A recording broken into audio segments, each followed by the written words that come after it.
पाकरण की कित्ते मिली इजाजत से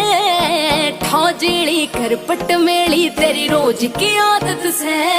तू देसन गलत पकड़ की मानस भुंडा समझे ना